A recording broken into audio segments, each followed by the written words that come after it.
नमस्ते दोस्तों, आज हम बात करेंगे डाइजेस्टिव सिस्टम के थर्ड होलो ऑर्गन स्टमक के बारे में। ज़्यादातर लोग पूरे एब्डोमेन को ही स्टमक मानते हैं, लेकिन फैक्ट इज दैट एब्डोमेन में बहुत सारे ऑर्गन्स आए हुए हैं and stomach is located in the upper left part of our abdomen below the liver and next to the spleen.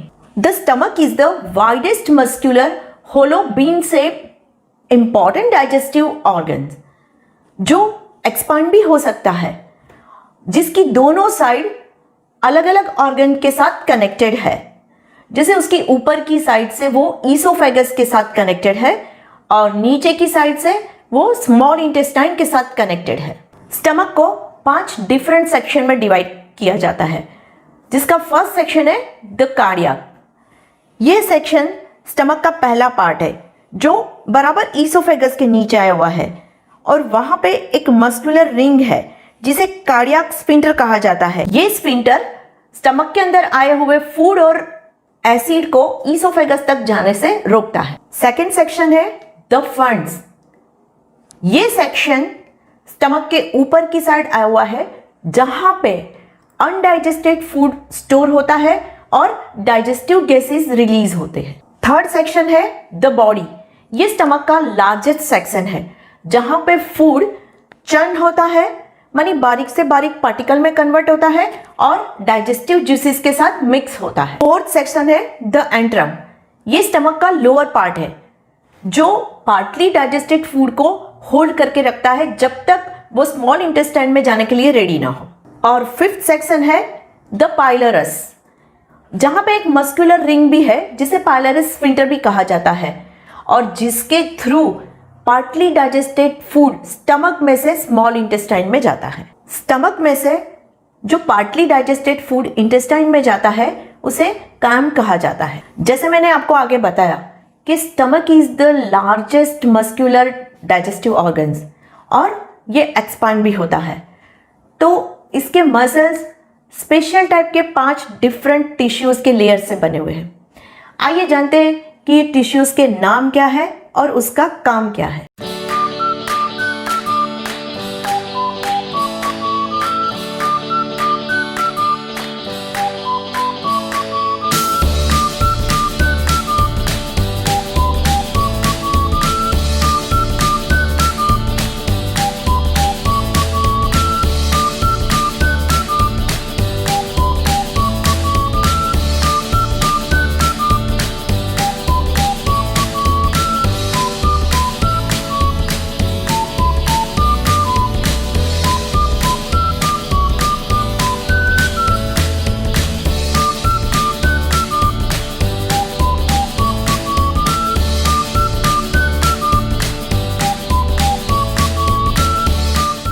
हम में से बहुत सारे लोग ऐसे हैं जो ये मानते हैं कि जो कुछ भी खाना हम खाते हैं उसका डाइजेशन स्टमक में होता है और एब्जॉर्प्शन इंटेस्टाइन में।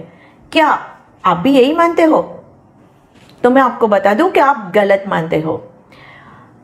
हम जो कुछ भी खाना खाते हैं उसको मेनली 3 पार्ट में डिवाइड किया जाता है, कार्बोहाइड्रेट, प्रोटीन एंड फैट्स। तो कार्बोहाइड्रेट और फैट का डाइजेशन माउथ से ही शुरू हो जाता है और ये कंप्लीट होता है स्मॉल इंटेस्टाइन में, और प्रोटीन का डाइजेशन स्टमक में शुरू होता है और कंप्लीट होता है स्मॉल इंटेस्टाइन में। स्टमक के बारे में बहुत सारी इंटरेस्टिंग बातें हैं जो हम में से बहुत कम लोग इसे जानते होंगे। तो चलिए आज बात करते हैं इंटरेस्टिंग फैक्ट्स अबाउट स्टमक। क्या आप जानते हो कि हमारे स्टमक की साइज क्या है? हमारा स्टमक 12 इंचेस लंबा और अगर उसके मिडल पार्ट में से हम मेजर करते हैं तो उसकी विड्थ 6 इंचेस की है। स्टमक का इंपॉर्टेंट फंक्शन है फूड को स्टोर करना। हम में से ज़्यादातर लोग ये मानते हैं कि जो कुछ भी खाना हम खाते हैं स्टमक में जाता है, मिक्स होता है, चर्न होता है और तुरंत ही इंटेस्टाइन में चला जाता है, लेकिन ये गलत है। जो कुछ भी खाना हम खाते हैं मिनिमम 2 से लेके 4 घंटे तक वो हमारे स्टमक में रहता है। आपको पता है कि एट ए टाइम कितना फूड स्टमक स्टोर कर सकता है, होल्ड कर सकता है? एट ए टाइम 4 लीटर जितना फूड और फ्लूइड स्टमक होल्ड कर सकता है, और जब ये फूड और फ्लूइड इंटेस्टाइन में चला जाता है वापिस वो बैक टू नॉर्मल अपनी साइज में आ जाता है। हम ये मानते हैं कि जो पतले लोग हैं उसकी स्टमक की साइज कम होती है और जो मोटे लोग होते हैं उसकी स्टमक की साइज ज़्यादा होती है, लेकिन ये मिथ है। जनरली एडल्ट पर्सन चाहे वो पतला हो या मोटा हो उसके स्टमक की साइज सेम होती है। हाँ, लेकिन अगर आप बार बार ओवर ईटिंग करते हो, लंबे समय तक ओवर ईटिंग करते हो, तो आपकी स्टमक की साइज चेंज हो सकती है, बड़ी हो सकती है। Shrink your stomach by eating less, ये फ्रेज आपने बहुत बार कोई ना कोई हेल्थ मैगजीन में पढ़ा होगा, लेकिन ये गलत है। The truth is that eating less have not shrink your stomach but could shrink your appetite. कम खाना खाने से आपकी स्टमक की साइज श्रिंक नहीं होती है, लेकिन स्मॉल फ्रीक्वेंट मील लेने से आपके अंदर एक हंगर सेंस डेवलप होती है, जिसकी वजह से आप ओवर ईटिंग नहीं करते हो, और जब आप ओवर ईटिंग नहीं करते हो आपकी स्टमक की साइज एक्सपांड नहीं होती है। So fourth fact is that beside digestion stomach also synthesize hormones which helps in stimulating appetite. हमारे कंट्री में B12 की डेफिशिएंसी बहुत ज़्यादा देखने को मिलती है। क्या आपको पता है कि stomach is mainly responsible for absorbing necessary nutrients like vitamin B12 from the food we have eaten. The next fact is that the stomach serves as the first line of defence for our immune system. Stomach के अंदर जो hydrochloric acid और digestive juices आए हुए हैं वो इतने strong है कि जो कुछ भी खाना और लिक्विड हम लेते हैं उसके अंदर जो हार्मफुल बैक्टीरिया माइक्रो ऑर्गेनिज्म जो है उसको डिस्ट्रॉय करने का काम करते हैं। स्टमक में जो हाइड्रोक्लोरिक एसिड बनता है वो इतना स्ट्रॉन्ग है, तेजाब की तरह है कि उसमें बहुत सारी मेटल भी डिजोल्व हो सकती है, और उसकी वजह से ही स्टमक के मसल्स की अंदर की साइड जो टिश्यू का लेयर है जिसे म्यूकोसा कहा जाता है, ये म्यूकोसा का लेयर भी हर 2 हफ्ते चेंज होता रहता है। And last biggest surprising fact is that a person can survive even after their stomach is removed.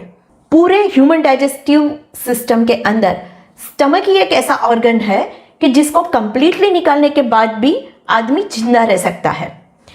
Total gastrectomy is the procedure in which the stomach of a patient is totally removed and oesophagus has been attached directly to the small intestine. क्या आप stomach के बारे में इतनी interesting and amazing बातें पहले जानते थे?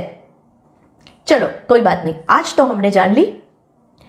जब ये स्टमक सही तरीके से काम नहीं करता है तो अब ये जानते हैं कि कितने हेल्थ प्रॉब्लम्स हमें हो सकते हैं।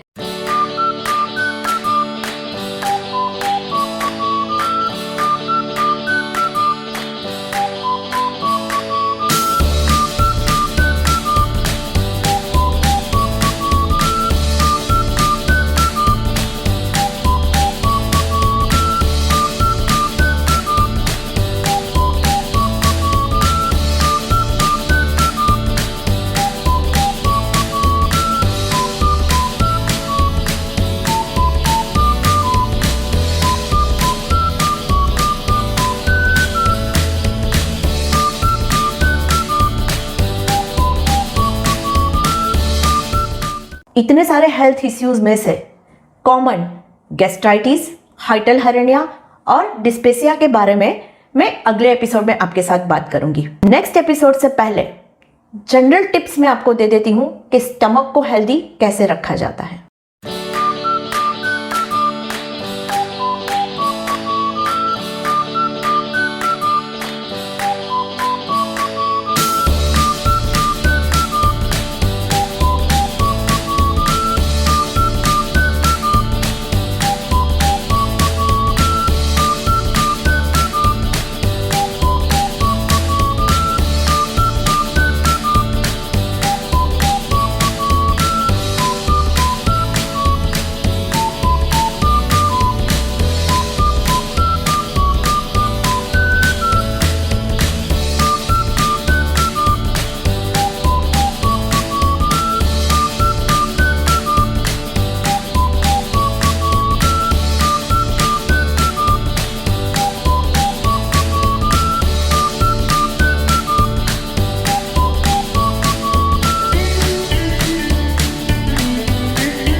तो मिलते हैं अगले एपिसोड में।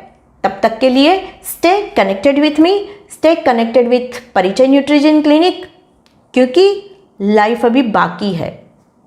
Thank you.